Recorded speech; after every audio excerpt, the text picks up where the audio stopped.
A produción mundial de plástico atópase en continuo aumento dende mediados do século pasado. Os océanos convertéronse no maior vertedoiro dos residuos plásticos. Unha parte deles son visíveis aos nosos ollos, pero outra non. Son os chamados microplásticos. Debido ao seu pequeno tamaño pasan desapercibidos e é máis difícil retiralos. Hoxe en día os microplásticos constitúen un dos maiores contaminantes das rías galegas.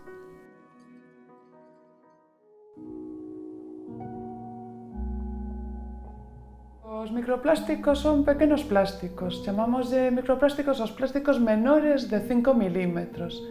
Realmente sabemos que os plásticos non é algo natural, non é orgánico, está feito de diversos materiais e non se degrada, non? Vai quedando pois, en estos pequenas boliñas que están en toda a columna da auga, dentro da superficie, na columna de auga e sedimenta.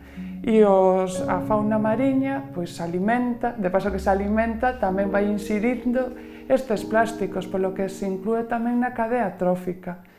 E iso quere dicir que ao final nos acabamos tamén alimentando de plásticos.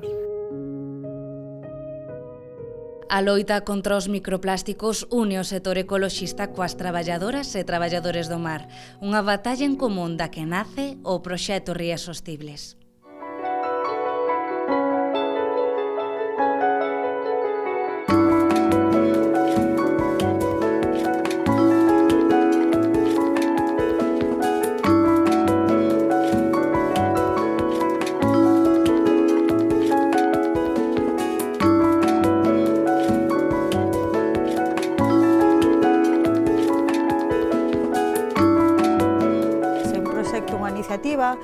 Que surde dende o Grupo de Acción Costeira da Costa Sostible, o GALP número 4, en colaboración tamén coa entidade ecoloxista DEGA, e nel o que se pretende é implicar as profesionais e os profesionais do sector do mar na recollida do lixo mariño, un sector donde a actividade profesional será unha parte non moita, non é a máis numerosa do lixo que chega ás nosas costas, pero sí significativa, e do que se trata de implicar a estos profesionais en que se minorice este impacto do lixo dentro do que é os sistemas ambientais. Este proxecto Rías Sostibles o que pretende a concienciación e a sensibilización do sector pesqueiro do cuidado do seu propio medio de produción, por cual nos parece unha aplicación directa do compromiso que asumiron en principio.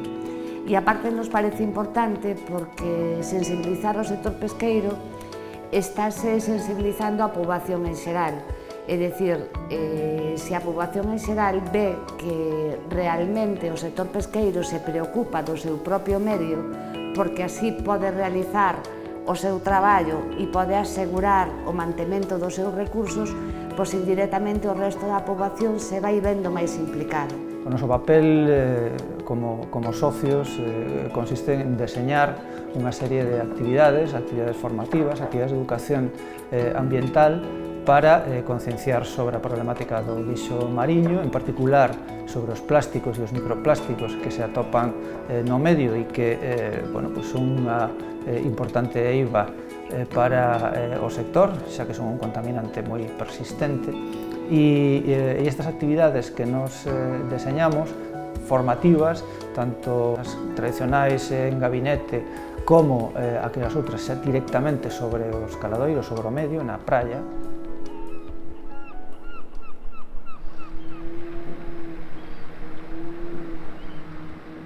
Todos e todas podemos facer moito na nosa casa, sobre todo, no noso traballo, para que o noso medio estea cada vez máis libre deses plásticos. Non vamos a poder evitalos, xa están no ecosistema, van ficar para sempre, centos de anos, que vamos a ter que seguir tendo plástico no noso sangue, no noso organismo, pero podemos intentar reducilo, non lle pasar esa pelota quente aos nosos fillos e as nosas fillas, non? O proxecto comeza con moito diálogo. Traballadoras e traballadores concordan en que o mar debe estar limpo, que lle vai o peto e a saúde nelo. todo que se quite, todo que vaya para o peixe, para o marisco, nós aquí é un cuarto de mar, estamos traballando tanto nós como estamos comendo peixe, como, home, eu non, pero hai xente que vive do mar, e si os peixes están vindo, incluso cando algún peixe encontras algo dentro. Canto primeiro vai ao marisco, e canto o marisco vai máis sano, máis limpio, máis aquel, mellor é para nós, eso non cabe duda, como os do mariñeiro para o peixe, como o noso traballo. No, todo mal. ¿Has tenido algún máis, non? Entonces ven aquí porque non colle todo, non? Aí hai 60 e 2. Veña, poñe de precio, va? Vamos, espera, O pescar ou recoller plásticos non é a nosa labor porque nós non somos recolectoras ni nada de nada, pero si é certo que o mar é o noso medio de vida, entón el danos de comer a nós e nós temos que ser cuidadosas con el e tratar de recoller o máis que podamos e mantelo o máis que podamos limpo, entón claro, para mí non é plato de justo encontrar basura no mar porque é o meu medio de vida e non me gusta encontrala. Recollela, evidentemente, cando vou ao mar non a vou a deixar ir por o mar abaixo para que siga eso convertíndose en microplásticos, etcétera, etcétera. Eu vía moita xente que, por exemplo, as cabichas de fumar terminaban e as tiraban ao mar. Agora, cada vez ves máis xente que leva o seu tarriño e fuma e meteas no tarriño. E como eso, pois as tapas de yogures ou as botellas de agua, incluso xa moita xente recolle o que é orgánico, as mondas da fruta e todo eso, si sabes que a xente que recolle cada vez máis, sí. Sabedes que todo vai ao mar. Entrei hai 2 anos e o que vexo sí que a xente, a maioría está moi concienciada, O sea, a maioría, eu non suelo levar bolsas, vale? Pero a xente maior suele levar unha chaqueta e sempre vai moi ben atado aos capachos. O que non saben é que é o microplástico. Ti dixe o microplástico e pensan que é cousa microscópica, dixe, no, a area é como se fora plástico. Eso sí que non, porque non separan. Eso sí que quizás falte concienciar, porque para esa basura é unha bolsa, pero o problemático en sí, que é o microplástico, sí que a xente non ten esa noción de miran que está limpo, que está recollido e está limpo para eles. O seguinte paso céntrase na implicación do sector na recollida do lixo mariño.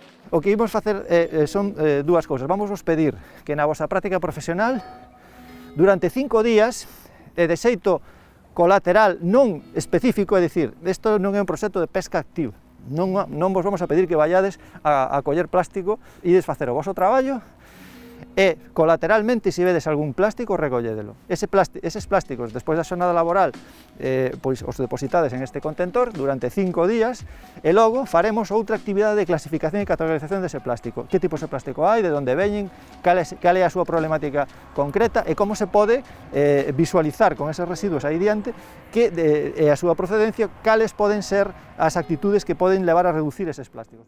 Logo, clasifican os residuos que conseguiron sacar do mar. O compromiso do sector medra cada vez máis. Estivechedes recollendo lixo esta semana, a semana anterior, metendo no caldeiro. Non sei se a raíz da actividade do outro día vos fixachedes máis no tema do lixo mariño. É algo que está comezando a ser unha problemática. Os plásticos xa levan moitos anos existindo, pero ao mesmo tempo é algo moi reciente, porque é dende a metade do século pasado. Realmente, nas nosas vidas, sí, pero a escala humana é nada. Poñémolo por aquí.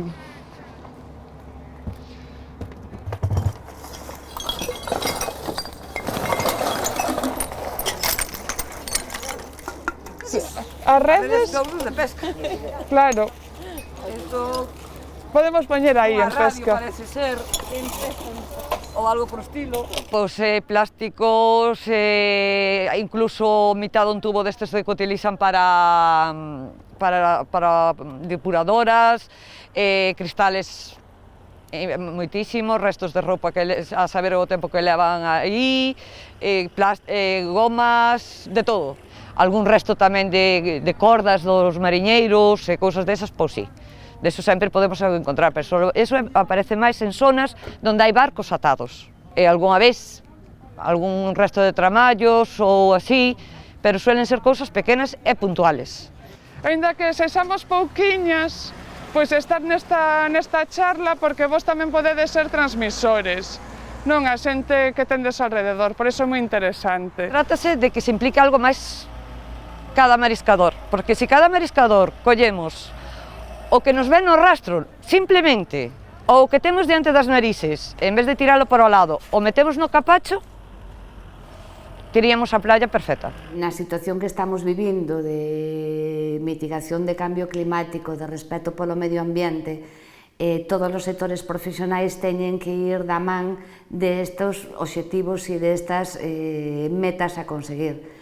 O sector pesqueiro moito máis, porque a pervivencia do seu recurso depende moito do coidado do medio mariño. Entonces, eso non só o sector pesqueiro, sino que todos os sectores profesionais da poboación teñen que ter en conta estes obxectivos. Na loita contra o plástico tamén é preciso ter certos coñecementos. Despois das actividades de formación, as traballadoras e os traballadores do mar realizan as súas propias guías de boas prácticas. Esa ferramenta é un acordo de custodia. Ten unha feitura, veredes, polo rascuño moi formal, pero realmente é un acordo que non implica máis que a vontade que cada unha das partes queira poñer. Quen suscribe o acordo de custodia?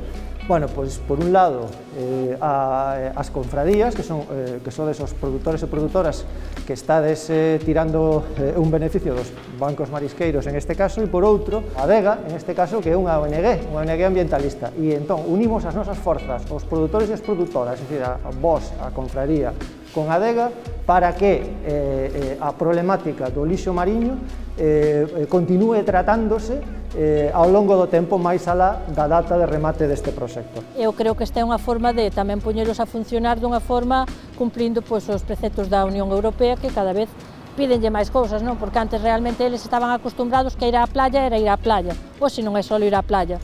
Para ser mariscador tens que ter unha serie de tomar unha serie de medidas e ter unha serie de formación para que te permita facer o teu traballo mellor e máis eso, pois despois o marisco vai ser máis valorado e ter unha serie de, non sei, un produto final de todo isto, non? Conseguimos que a problemática do lixo mariño non sexa só unha cousa vosa, nin unha cousa dos ecoloxistas, sino que, digamos, trascenda a sociedade, que este é un asunto de gran importancia e que compre traballalo todos os días do ano. Eu creo que non é que vai a ter continuidade, que debería de ter continuidade, tiña que ser obligatorio que todos os ciudadanos pois contribuyamos a que estea o mar e máis a terra, todo máis limpo sempre.